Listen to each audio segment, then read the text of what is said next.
Hello friends, it's Willow Star here, wanting to talk a little bit about some breast health. I had a beautiful opportunity and privilege to go sit in a women's circle last night. A beautiful sister in our community named Simone hosts these beautiful, beautiful women's gatherings monthly where there's always a different theme. And yesterday's theme was breast health and self-love. I knew I wanted to go. As many of you may or may not know, I've been navigating this little lump in my breast as a little reminder on my healing journey. I'm not sure what it is, and it's definitely, there's a lump there. And it has increasingly, since November, got like a little harder. It's felt kind of like ropey. And I was really concerned. And I said, is this okay to massage? And she said, yeah, we're going to go gentle. So we came in, the idea was it was all women. We sat in, it was kind of like red tent, going back to the old ways of being in community with other women and taking care of ourselves. So we started off with sharing stories about our breasts, and it was really quite beautiful to hear different expressions around early puberty and how that showed up in someone's life, being teased, because at 8 years old, because of all the hormones that they were being fed in their food, that they started developing their breasts and pubic hair, and how that was very traumatic. And through her life, she has learned to love her breast and treat her breast well. And so it was quite beautiful to have just such open conversation. So much of, I think, our experience as women is our breasts are just objectified. So it was so beautiful to sit in ceremony talking about, when we had nursed and just different things that have come up in our breasts, losing sensation, gaining sensation. And so then we dropped into like the actual, we did breast massage for more than, probably an hour. And we had different creams to work with. I got this beautiful cream, a breast cream that's got everything from comfrey and lavender and calendula, chamomile, beeswax, coconut oil, sunflower oil, shea butter, essential oils, cypress, rose, geranium, clary sage, carrot seed, and helichrysum. So all of these are such high vibe ingredients. And so we would massage the breast. I picked up one of these gua sha tools. This one is wood. I'm really stoked on this because I've had the rose quartz and jade in the past, and they just feel so like they're gonna break. So we were using different tools. She had all different kinds of tools, but also just your hands. You could also just do this with coconut oil. Like, you do not need to go out and buy something to start taking care of your breast today. So she was just teaching us how the lymph, we have lymph all in our body that does not move on its own. So a lot of us may know that, but what happens is it gets trapped through the armpit and down into the breast area.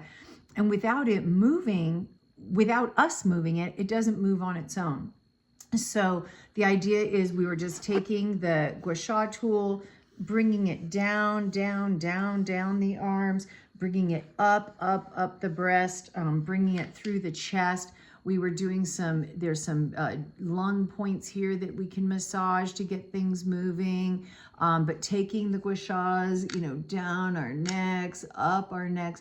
And there's a million videos on this, so please look up different techniques and ways you want to move. But I want to just say, sometimes getting into doing it perfectly, it can hold me back. So I just encourage just start. So really getting in there, and when you feel these kind of ropey, hard, dense areas, don't be afraid to like actually just move it and massage it.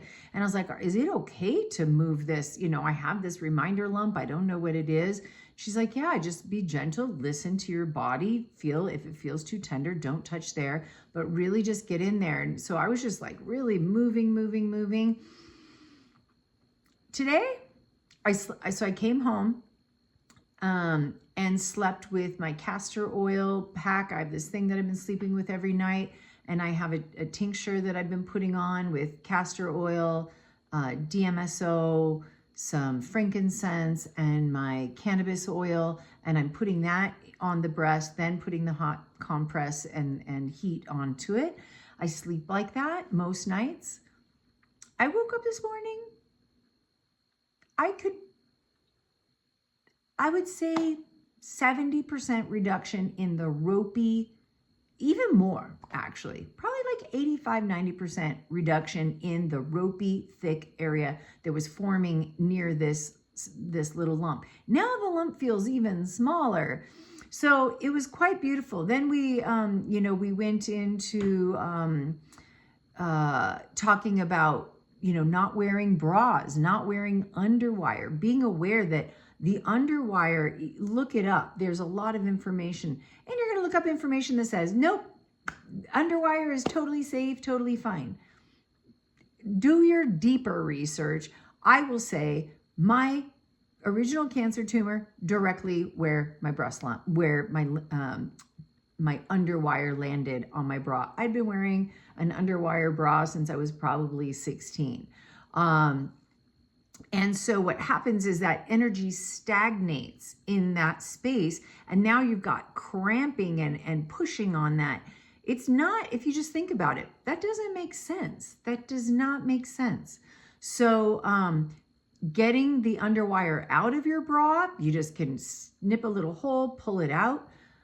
Being okay with our breasts not being up in our face like this. That's not how they're supposed to be, especially in your middle age. I'm 55, I've had 2 kids.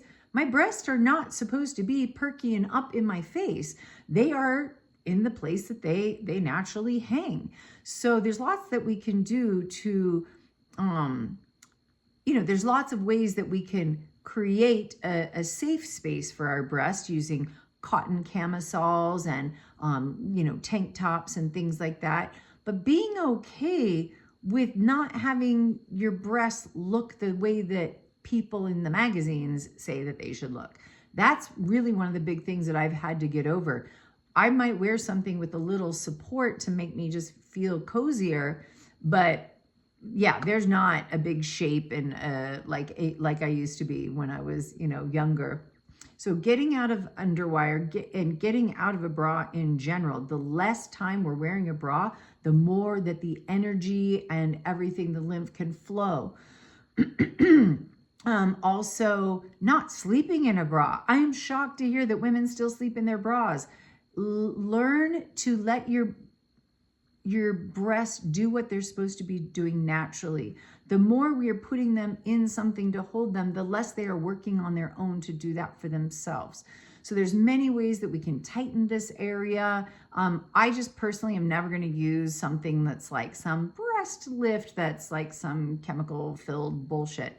I'm going to focus on things that are natural. Using the breast massage and just getting the circulation going is amazing. So I just want to say, if you can find any kind of little women's gatherings in your area, look for things about breast health and focusing on spending daily time massaging breasts, being with your breasts. So one is daily massage, really get in there using your hand and or a tool, whatever feels best for you. Getting in there from anywhere from 10 minutes on up to an hour or 2. My friend said she was doing it while she was watching a movie and on one breast, the whole entire movie. And she said she could literally physically see how her breast had softened and how she could feel just the softness of her breast versus all of these dense, tight, thick, ropey things. It's fascinating. Doing lymphatic, dry brushing to move the lymph using a dry brush. She was saying to do your dry brushing in the sauna if you've got a sauna. And so I'm like, I am on that. Dry brush first, then bring your oil, your gua sha, your hands, moving your body, moving your lymph is so important. Getting on a rebounder, getting on a vibration plate, anything that is going to move our lymph is really great. And then using our hands to physically move the breast energy specifically is so good for you. So simple, guys. And then last of all, just really sitting with our breast and giving our breast love. So many of us, like I said, these stories were, I feel like we've all experienced these things in our life, being embarrassed of having a bra or not having a bra, nipples showing, like all of this shame and guilt we can have, being objectified, and coming back to a place of love and sitting with our breast. If you are healing cancer right now and it started in the breast, what does your breast need from you? What kind of love can we send it? Sitting with the Hawaiian prayers, the Ho'oponopono. If I said, I always mess that up. But sitting with, this self-love and this listening to what our bodies need us to know. Maybe there's holding on to something that maybe needs to be healed. Looking at your breasts in the mirror and saying, wow, you are beautiful. Thank you. Thank you for, feeding my children, or for, holding all that you hold emotionally. So there's a lot of energy that we can send to our breasts. I feel so many of us were never taught about taking care of our breasts. I know I wasn't.